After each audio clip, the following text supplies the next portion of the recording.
Good morning students. स्वागत है आप सबका एक बार फिर से मेरे इस यूट्यूब चैनल पे। जैसा कि आप लोग सब जानते हैं कि हम लोग अपना सीरीज़ चला रहे हैं specially for CTET and all other TET exams. अभी मेरे दो वीडियोस लेक्चर्स चल रहे हैं, एक जिसमें कि हम लोग डिस्कस कर रहे हैं चाइल्ड डेवलपमेंट एंड पेडागॉजी को, और दूसरा जिसमें हम लोग डिस्कस कर रहे हैं एनवायरमेंटल स्टडीज़ को। ऑलरेडी इसका 3 पार्ट डाउनलोडेड अपलोडेड है मेरे सुरुचि सिंह यूट्यूब चैनल पे। ये हमारा पार्ट 4 है। इसमें हम लोग डिस्कस करेंगे next 20 most important question for CTET and all other TET exams. इस पर्टिकुलर वीडियो में हमारा स्टार्ट होगा सीरीज़ जो पिछले सीरीज़ से लिंक्ड अप है, that is from question number 61 to 80 हम लोग करेंगे आज के इस वीडियो लेक्चर में। और अगले वीडियो लेक्चर में हमारा ये 100 most important questions for environmental studies finish हो जाएगा। उसके बाद हम लोग पेडागॉजी के वीडियोस लाएंगे, उसमें हम लोग पेडागॉजी के मोस्ट इम्पॉर्टेंट क्वेश्चंस को सॉल्व करने की कोशिश करेंगे। तो इसी के साथ बिना किसी डिले के स्टार्ट करते हैं हम लोग अपना आज का वीडियो। सबसे पहले देखते हैं हम अपना पहला question, question number 61, which says An example of in situ conservation is। in situ conservation के एग्जाम्पल्स कौन सा है? तो सबसे पहले अगर इन सिटू कंजर्वेशन की बात करें तो हमारा जो इन सिटू कंजर्वेशन ऑफ बायोडाइवर्सिटी है वो परफॉर्म्ड होता है under natural conditions without their modification. उसमें कोई भी हम लोग मॉडिफिकेशन नहीं करते हैं, उसमें हमारा कंडीशंस नेचुरल रहता है। Examples of in situ conservation हमारा इंक्लूड करता है national park, sanctuaries and biosphere reserves. तो यहाँ पे हमारा आंसर क्या हो जाएगा? Option number D, that is biosphere reserve. वहीं पे अगर हम लोग बात करें एक्स सिटू कंजर्वेशन की, तो एक्स सिटू कंजर्वेशन जो है हमारा on the other hand is done in a modified environment such as botanical gardens, seed banks, gene banks and zoos. वैसे नेचुरल कंडीशंस जिसको कि हम लोगों ने मॉडिफाई करा है उसको एक्स सिटू और in situ as it is natural condition, जिसमें कि हमारा बायोस्फीयर रिजर्व यहाँ पे गिवन ऑप्शन में से सही आंसर होगा। इसी के साथ बढ़ते हैं नेक्स्ट क्वेश्चन में, that is question number 62, which says which of the following elements is common to carbohydrates and proteins both. नीचे दिए गए एलिमेंट्स में से कौन सा कॉमन है both for proteins and carbohydrates? Option A phosphorus, option B nitrogen, option C sulphur या option D carbon. तो हमारा सही आंसर हो जाएगा option D, that is carbon. Carbon हमारा कॉमन एलिमेंट है बिटवीन कार्बोहाइड्रेट्स एंड प्रोटीन्स।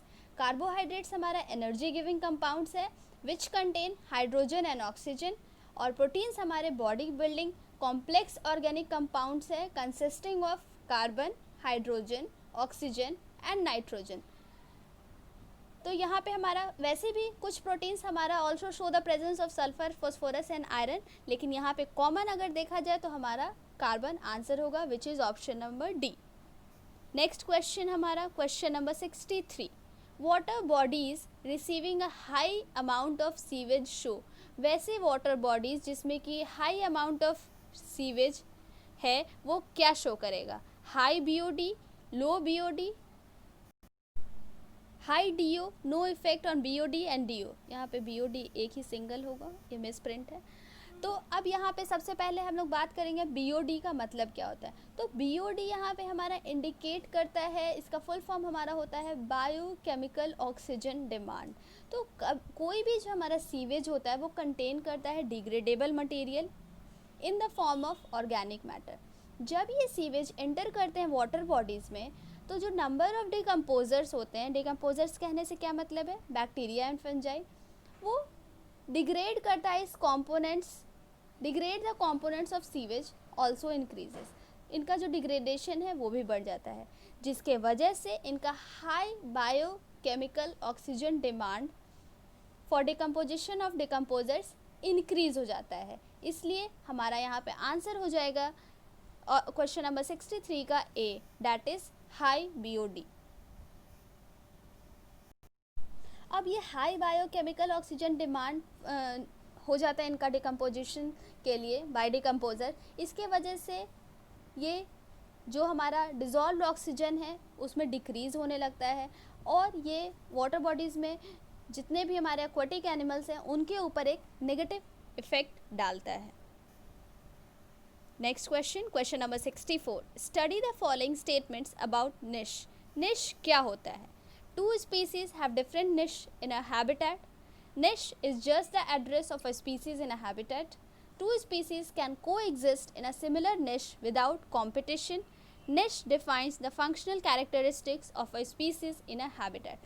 यहाँ पे हमारा इसमें से कौन सा स्टेटमेंट सही है जो कि इकोलॉजिकल निश को डिफाइन करता है? तो हमारा यहाँ पे आंसर हो जाएगा option number A, that is statement 1 and 4 are correct. Niche की अगर बात करें हमारा, तो a niche defines the functional characteristics of a species in a habitat. कोई भी स्पीसीज का जो फंक्शनल कैरेक्टरिस्टिक्स है एक पर्टिकुलर हैबिटेट में, उसको डिफाइन करता है। To species have different niche in a habitat, वही हमारा कहता है option number A, that is statement 1। No two species can coexist in a similar niche without competition. ऐसा हो ही नहीं सकता है कि दो स्पीसीज साथ में एग्जिस्ट कर सके बिना किसी कॉम्पिटिशन के। और अगर बात करें हैबिटेट की, तो हैबिटेट हमारा एक just the address of a species, whereas niche हमारा डिफाइन करता है the functions performed by a species in the area occupied by it. जिस एरिया में वो रहता है वहाँ पे वो क्या फंक्शंस परफॉर्म करता है, निश उसको भी डिफाइन करता है। लेकिन अगर बात करें हैबिटेट की, तो वो सिर्फ एक हमारा एड्रेस होता है किसी भी स्पीसीज़ का। आई होप कि आपको यहाँ तक क्लियर है। इसी के साथ हम लोग बढ़ेंगे नेक्स्ट क्वेश्चन पे, which is question number 65। Which of the following types of houses belong to temporary settlement. Temporary settlement में से इनमें से कौन सा हाउस बिलोंग करता है? कैंप्स, स्टिल्ट house, houses made of concrete, houses with walls made of stones, mud and lime. तो यहाँ पे हमारा ऑप्शन नंबर ए हो जाएगा सही, डैट इज कैंप्स। कैंप्स हमारा एक फॉर्म ऑफ टेम्परेरी सेटलमेंट है। वहीं पे अगर हम बात करें हाउसेज विथ वुडन फ्लोर्स और roofs and walls made of stones, mud and lime, ये सारे हमारे पाए जाते हैं कूलर एरियाज़ में, for example Leh and Ladakh में, as a form of permanent settlement. Stilt houses की अगर बात करें तो ये हमारा बनाया जाता है यूजिंग बैम्बू, और ये बिल्ड होता है हमारा रेनी एरियाज़ में as a form of permanent settlement. वहीं पे अगर हाउस मेड ऑफ कॉन्क्रीट की बात करें तो इसको हम लोग कहते हैं पक्का हाउसेस, जो कि एक परमानेंट सेटलमेंट के लिए बिल्ड किया जाता है। इसके साथ ही मैंने आपको सारे ऑप्शंस को समझा दिया है। स्टिल्ट हाउसेस क्या होता है हमारा, हाउसेस मेड ऑफ कॉन्क्रीट का क्या मतलब है, और ये कहाँ पे बनाए जाते हैं। सही आंसर हमारा क्या हो जाएगा, option number A. Next question, question number 66, houseboats found in Kerala are different from those found in Srinagar. They are usually, houseboats जो हमारे होते हैं केरला और श्रीनगर में पाए जाने वाले हाउस बोट्स के बीच में क्या बेसिक डिफरेंस है? Option A, slow moving, fast moving, stationary, fixed. तो हमारा इसका आंसर हो जाएगा क्वेश्चन नंबर 66 का, डैट इज स्लो मूविंग। अब इसको थोड़ा सा एक्सप्लेन अगर करेंगे, तो जो हमारे फ्लोटिंग हाउसेज होते हैं जो केरला में पाए जाते हैं, वो मोस्टली हमारे इंक्लूडेड होते हैं slow moving huge houseboats used for leisure trips. इनको हम लोग केटू वलम्स के नाम से भी जानते हैं। और अगर हम लोग बात करें हाउस बोट्स जो कि डल लेक में पाए जाते हैं, जो कि हमारे श्रीनगर में है, वो मोस्टली स्टेशनरी होता है and moved at the edges of the lake. Tourist usually love to sojourn in them. Tourist दोनों में ही पसंद करते हैं घूमना, लेकिन दोनों के बीच में फ़र्क ये है कि जो हमारे केरला में पाए जाते हैं वो स्लो मूविंग होते हैं ह्यूज हाउस बोट्स, और डल लेक में जो श्रीनगर में है वो हमारे स्टेशनरी होते हैं। Question number 67 says which of the following is not a product of petroleum. Petroleum का प्रोडक्ट इनमें से कौन सा नहीं है? केरोसिन, पैराफिन, कोल टार और एलपीजी। तो इसका आंसर हमारा हो जाएगा option number C, that is coal tar. Petroleum की अगर बात करें, जिसको कि हम लोग क्रूड ऑयल भी कहते हैं, ये फ्रैक्शनल डिस्टिलेशन के प्रोसेस की हेल्प से बहुत सारे प्रोडक्ट्स हम लोगों को प्रोवाइड करता है। फॉर एग्जांपल हमारा डीजल हो गया, पेट्रोल हो गया, वैक्स हो गया, एलपीजी हो गया। LPG stands for liquefied petroleum gas, और पैराफिन हो गया। लेकिन अगर बात करें हम लोग कोल टार की, तो कोल टार हमारा क्या है, एक थिक ब्लैक या ब्राउन लिक्विड है, लिक्विड प्रोडक्ट है हमारा, जो कि ऑब्टेन्ड किया जाता है डिस्ट्रक्टिव डिस्टिलेशन ऑफ कोल। कोल के डिस्ट्रक्टिव डिस्टिलेशन से मिलने वाला ये प्रोडक्ट है। जब हम लोग कोल को हाई टेम्परेचर पे डिस्ट्रक्टिव डिस्टिलेशन का प्रोसेस करते हैं, तब हमें ये ऑब्टेन्ड होता है, और इसका इस्तेमाल हम लोग करते हैं as a chemical in the treatment of skin diseases such as eczema and sometimes in road constructions as well. I hope कि आपको क्वेश्चन नंबर 67 तक क्लियर है, और इसी के साथ देखते हैं next question, that is question number 68, जो हमारा कहता है which is the fastest train in India. India में सबसे फास्टेस्ट ट्रेन कौन सा है। नो डाउट फैक्चुअल क्वेश्चंस आपको याद रखने पड़ेंगे, और इसका सही आंसर हो जाएगा हमारा भोपाल शताब्दी express which runs between New Delhi to Habibganj. Bhopal Shatabdi Express is the fastest train in India, which runs between New Delhi and Habibganj. Habibganj हमारा भोपाल में है। इसका टॉप स्पीड का अगर हम लोग बात करें तो that is 155 kilometre per hour, जो इसको बनाता है fastest train in India.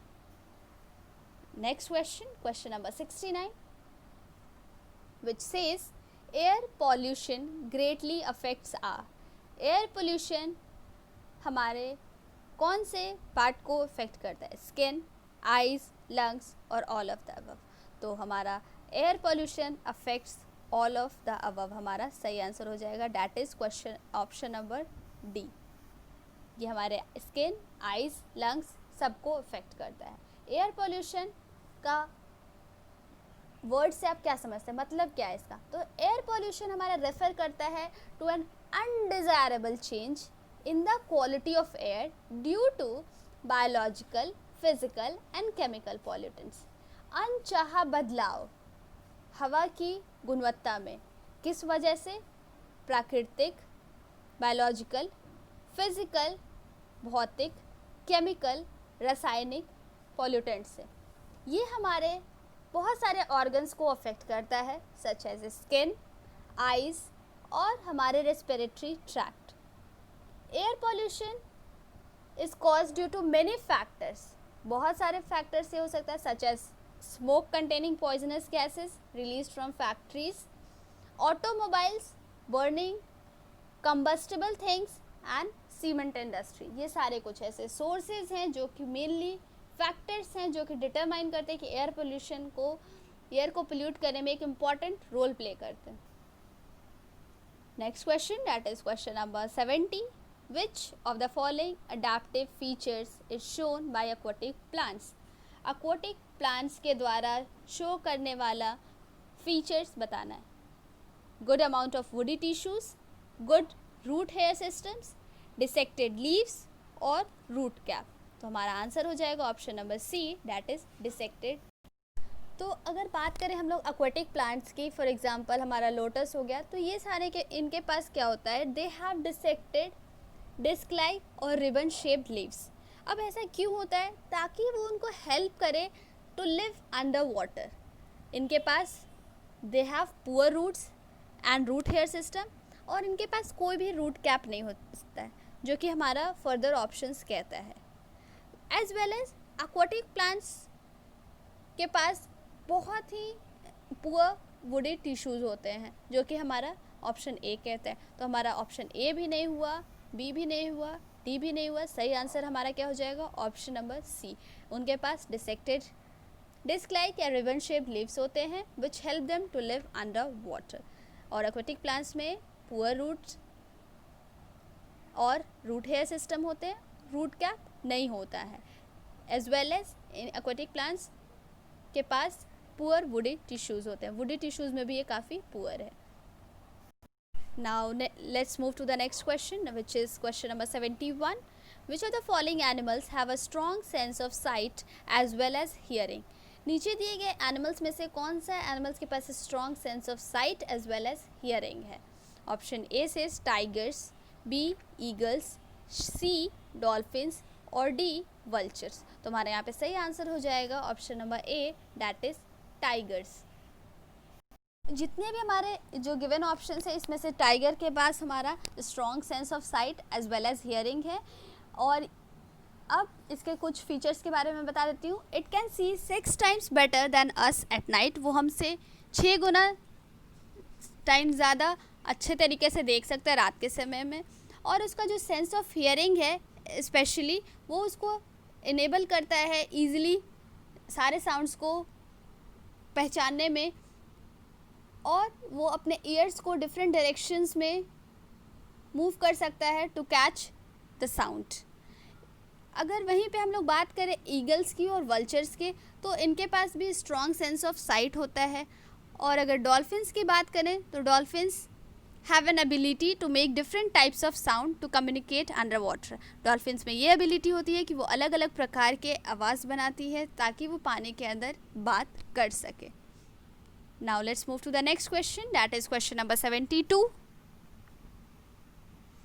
Which of the following components of food is not digested and absorbed by the human body?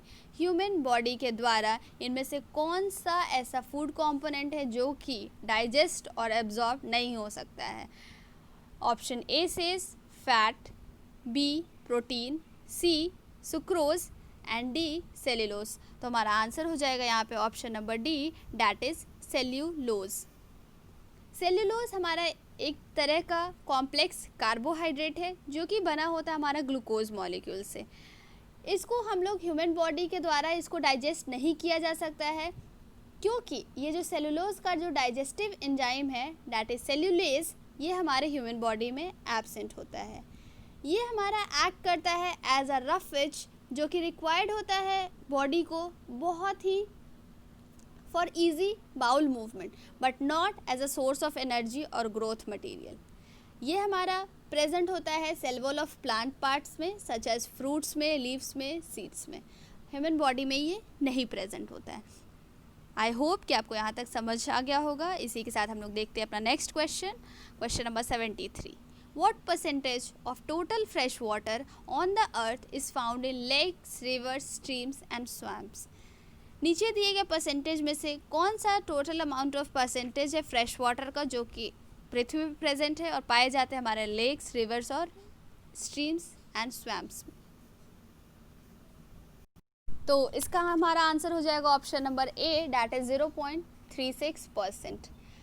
Of the total fresh water found on the earth, only हमारा 0.36% ही हमारा पाया जाता है lakes, reverse, streams और swamps में। Question number 74. Temporary hardness in water can be removed by. Temporary hardness in water को हम लोग कैसे रिमूव कर सकते हैं?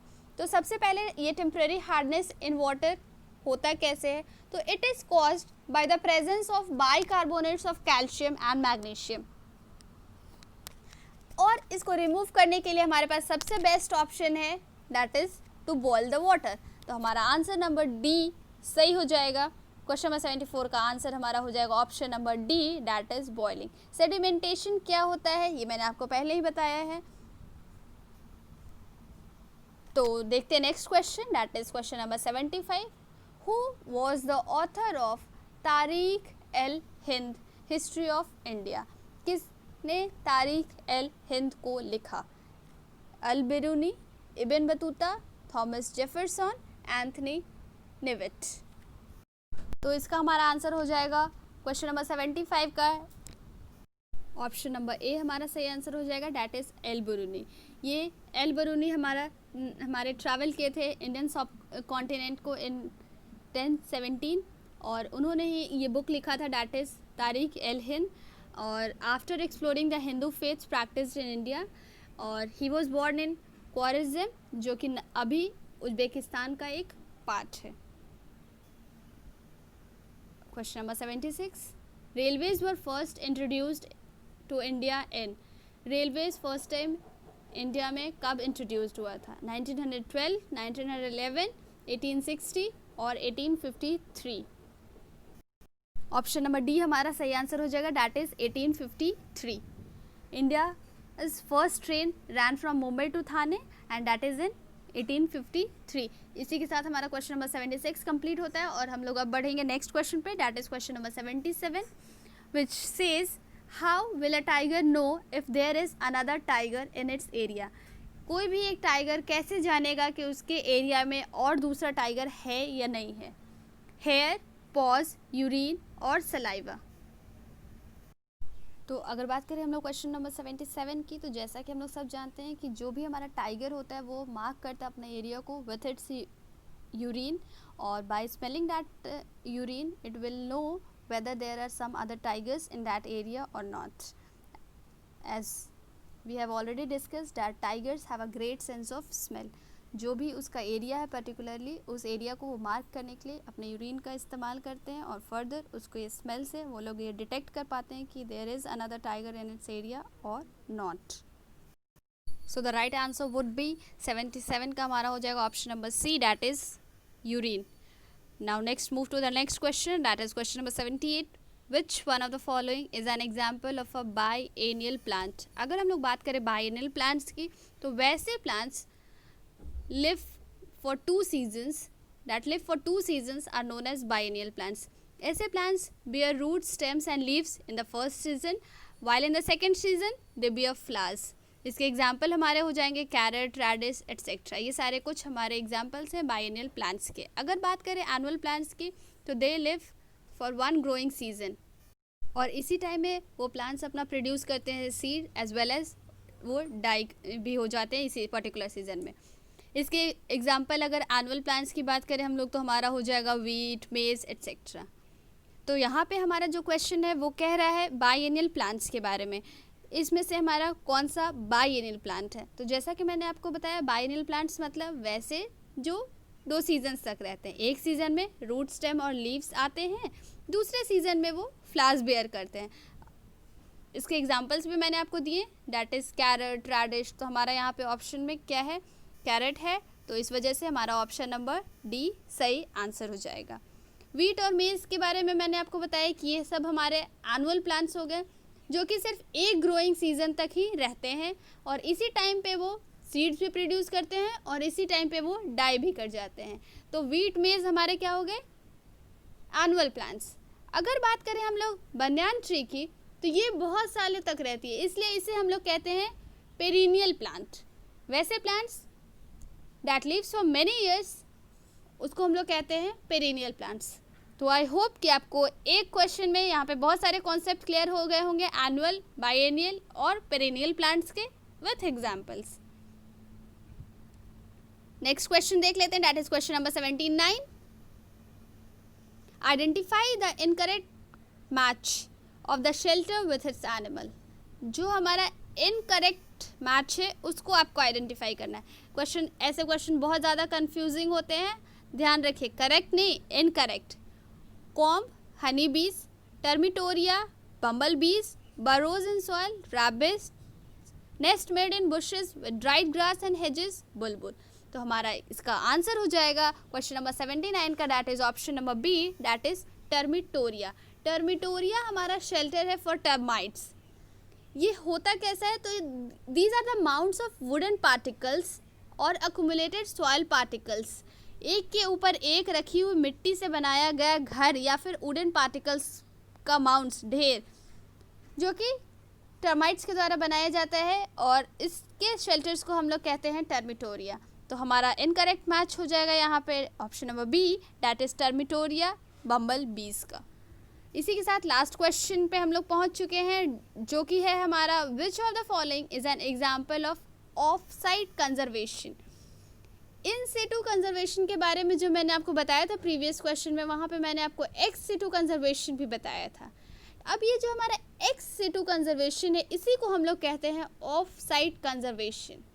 अब ये होता क्या है? तो ex situ conservation of biodiversity is done under modified environments, which is done under modified environment such as हमारे क्या क्या हो गए? That is botanical garden, seed banks, gene banks, juice etcetera. ये सारे ऐसे होते हैं जो कि हम लोगों के द्वारा मॉडिफाइड इन्वायरमेंट्स जब हम लोग प्रोवाइड करते हैं, उसको हम लोग कहते हैं ऑफ साइट कंजर्वेशन या फिर एक्स सिटू कंजर्वेशन. इसके एग्जांपल्स मैंने आपको बताया, botanical garden, seed banks, gene banks, juice etcetera. तो यहाँ पे हमारा जो ऑप्शंस के अकॉर्डिंग अगर देखें तो हमारा option number A that is juice जो दिया है ये हमारा सही आंसर हो जाएगा। बात करेंगे अगर ऑप्शन नंबर बी, सी और डी की, that is sanctuaries, national park और बायोस्फीयर रिजर्व, तो ये सब हमारे इन सिटू कंजर्वेशन कहलाएंगे, जो कि हमारे नेचुरल इन्वायरमेंट होते हैं, उसमें कोई भी मॉडिफिकेशन नहीं करते हैं। इसी के साथ हमारा आज का सेशन यहीं पे ख़त्म होता है। इस पर्टिकुलर सेशन में हम लोगों ने किए 20 मोस्ट इम्पॉर्टेंट क्वेश्चंस 20 थे, लेकिन कॉन्सेप्ट्स आपको मैंने बहुत सारे क्लियर करा दिए, बहुत सारी चीज़ों के बारे में हम लोगों ने जाना। आई होप कि ये वीडियो आपके लिए हेल्पफुल रहेगा। स्टिल अगर आपको किसी भी क्वेश्चन में कोई भी डाउट है या अगर किसी तरीके का आप कोई सजेशन देना चाहते हैं तो आप कमेंट सेक्शन में अपने कमेंट कर सकते हैं। एनवायरमेंटल स्टडीज़ का हमारा एक पार्ट और बच गया, जिसमें कि हम लोग 20 और क्वेश्चंस करेंगे और उसके साथ ही अपने बहुत सारे कॉन्सेप्ट्स को क्लियर करेंगे। तो मिलते हैं अगले वीडियो में बहुत सारे नए कॉन्सेप्ट्स के साथ। तब तक के लिए आप लोग पढ़ाई करते रहिए और अपना ख्याल रखिए। Take care, have a good day. Thank you.